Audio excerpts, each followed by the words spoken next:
नमस्कार बच्चों, आज हम देखने वाले हैं कक्षा सातवीं गणित के असाइनमेंट के प्रश्नों का हल अक्टूबर 2020। तो बच्चों, अक्टूबर 2000 के प्रश्नों का हल हम देखते हैं, असाइनमेंट के प्रश्नों का हल। चलते हैं प्रश्न पहला की ओर। प्रश्न पहला है, समीकरण को हल कर उत्तर की जांच कीजिए। समीकरण दिया हुआ है 3m-2/3 बराबर 17/3। सबसे पहले बच्चों, जब हम इसको हल करेंगे तो प्रश्न को एक बार हम पुनः लिख लेंगे। अब यहाँ आप देख रहे होंगे बच्चों कि प्रश्न जो है, प्रश्न के हर बराबर हैं, अर्थात 3m-2/3 बराबर 17/3 में 3 क्या है, बराबर है। आप देख रहे हैं 3 और 3 बराबर है, और बराबर के बाद की संख्याएं समान होने पर वो काट दिया जाता है, उसको कट जाता है। ये कट गया बच्चों। अब बच्चा क्या, 3m-2 बराबर 17 बचा हुआ है, हमने उसे लिख दिया। 2 को हमने क्या किया, पक्षांतर कर दिया। 17 में 2 माइनस कर देने से हमको मिलेगा 15। अब हम क्या करेंगे, 3 को पक्षांतर कर देंगे तो गुणा इधर आकर भाग हो जाएगा। 15/3 बराबर 5, अर्थात m का मान हमको मिल जाएगा 5। अब प्रश्न में बोल रहा है कि समीकरण को हल करके उत्तर की जांच कीजिए। अब चलते हैं उत्तर की जांच की ओर। जब हम उत्तर की जांच करेंगे बच्चों तो एक बार पूरा प्रश्न को लिख लेंगे। 3m-2/3 बराबर 17/3। अब यहाँ दो पक्ष है, बराबर से पहले बायां, बराबर से पहले दायां, तो बाएं पक्ष को हम लिख लेंगे 3m-2/3। m का मान रख देंगे बच्चों। m का मान हमको ज्ञात था 5, तो जहाँ m है वहाँ 5 रख देंगे। 5 दिया 15 धन 2। 15 और 2 कितना होता है बच्चों, 3 पंचे 15 धन 2 जोड़िए, 15 और 2 होता है 17। 17/3 अर्थात हमारा उत्तर का दायां भाग मिल गया। इस तरह हम कह सकते हैं उत्तर हमारा क्या है, सही है। तो इस तरह से आप उत्तर की जांच भी करेंगे और आपको दिया गया नंबर आपको प्राप्त हो जाएगा। चलिए बच्चों, चलते हैं प्रश्न क्रमांक अगला दूसरा की ओर। दूसरा प्रश्न है बच्चों, 2 अंकों की संख्या में दहाई अंक इकाई अंक का दुगुना है। यदि दोनों अंकों का योग 9 है तो संख्या ज्ञात कीजिए। एक बार और प्रश्न सुन लेंगे। 2 अंकों की संख्या में दहाई का अंक इकाई के अंक का दुगुना है। यदि दोनों अंकों का योग 9 है तो संख्या ज्ञात कीजिए। यहाँ पर बच्चों हमको 2 अंकी की संख्या में इकाई का अंक y को मान लेते हैं और दहाई का अंक x मान लेते हैं, क्योंकि हम जब लिखेंगे संख्या को तो x y के रूप में लिखेंगे, इसलिए हमने इकाई को क्या मान लिया, इकाई को मान लिया हमने y और दहाई को मान लिया x। तब संख्या क्या हो जाएगी बच्चों, दहाई धन इकाई, अर्थात इकाई 10 दहाई। इकाई को 1, दहाई को 10 और सैकड़ों को 100 बोलते हैं। 2 अंकों की है तो इकाई और दहाई होगी बच्चों। 10 दहाई धन 1 इकाई। दहाई को हमने x माना था, इकाई को y माना था, संख्या हो जाएगी हमारा 10x धन y। अब प्रश्न में बोलता है कि दहाई का अंक इकाई के अंक का दुगुना है। आप देख पा रहे हैं बच्चों, दहाई का अंक इकाई के अंक का दुगुना है, अर्थात इकाई का अंक हमने y माना था और दहाई का अंक x माना था। x बराबर 2y हो जाएगी। पक्षांतर कर देंगे, x × 2y बराबर 0 हो जाएगा। इसे हम समीकरण पहला मान लेते हैं। प्रश्न में यह भी दिया हुआ है बच्चों कि अंकों का योग 9 है, अर्थात अंक हमने x और y माना था। इकाई और दहाई के अंकों का योग 9 है, x धन y बराबर 9। समीकरण दूसरा हो गया। अब हम क्या करेंगे, समीकरण पहला व दूसरा क्या कर देते हैं, हम घटा देते हैं। जब घटाएंगे बच्चों तो इस तरह से हम समीकरण को लेंगे, घटाने से चिन्ह बदल जाता है। 100 और 1 क्या हो गया, कट गया। 2y और 1y, और चूंकि दोनों का चिन्ह माइनस में है तो दोनों क्या हो गया, जुड़ गया। ये -3y हो जाएगा। अब यहाँ -3y = -9 है, पक्षांतर कर देंगे, y बराबर हो जाएगा 9/3, क्योंकि दोनों तरफ ऋण है बच्चों, ये ऋण कैंसिल हो जाएगा, 3 आएगा इसका आंसर। अब ये y का मान हमको 3 प्राप्त हो जाए। इस y के मान को हम समीकरण दूसरा में रख देते हैं।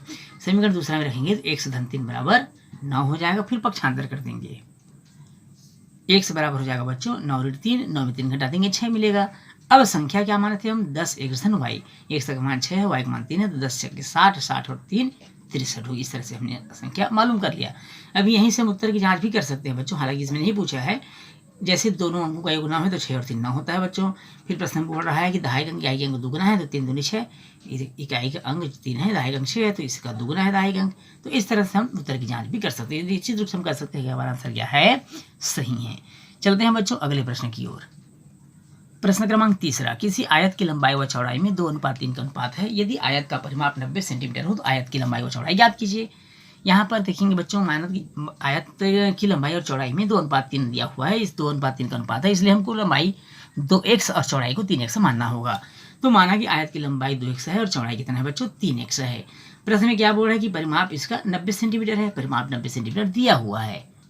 अब चूंकि परिमाप का सूत्र होता है 2 लंबाई धन चौड़ाई होता है, तो बराबर 90 हो गया। 2x धन 3x, क्योंकि लंबाई को हमने 2x और चौड़ाई को 3x माना हुआ बच्चों।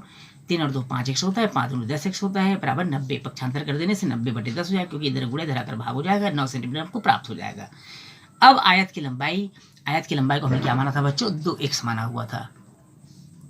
2 × 9 बराबर 18 हो जाएगी। इसी प्रकार चौड़ाई को हमने 3x माना हुआ था, तो 3 × 9 बराबर 27 सेंटीमीटर। तो लंबाई हमको मिल गया 18 सेंटीमीटर बच्चों, और चौड़ाई मिल गया 27 सेंटीमीटर।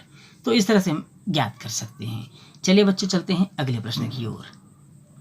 प्रश्न क्रमांक 4 सरल कीजिए। 2 ऋण बड़े कोष्ठक में 2 ऋण सर्पाकार कोष्ठक में 2 ऋण छोटे कोष्ठक में 2 ऋण रेखा कोष्ठक में 2 ऋण 2 छोटा कोष्ठक सर्पाकार कोष्ठक और बड़ा कोष्ठक बंद।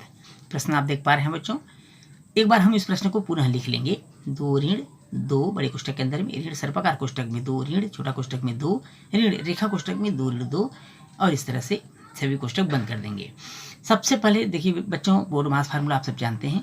पहले ब्रैकेट को हल किया जाता है। ब्रैकेट में सबसे पहले होता है रेखा कोष्ठक को हल करते हैं, फिर छोटा कोष्ठक, फिर मंझला और सबसे अंत में बड़ा कोष्ठक हल करते हैं।